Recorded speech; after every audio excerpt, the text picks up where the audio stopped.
الحل السحري اللي هيغير كل حاجة. لو تعبت من الدايت، المشروب ده هيقلب موازين جسمك.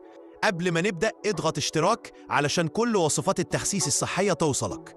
في كوباية مية دافية هتحط 3 مكونات سحرية.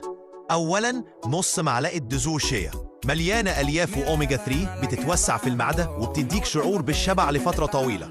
ثانياً نص معلقة بذور كتان مطحونة، بتساعد على تنظيف الأمعاء، بتحسن الهضم وكمان بتحفز حرق الدهون.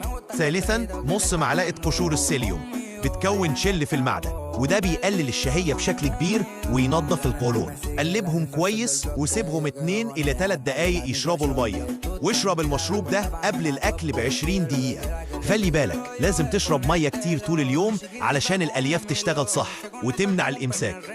جرب المشروب 3 أيام وركز على الأكل الصحي وهتحس بالفرق من أول أسبوع.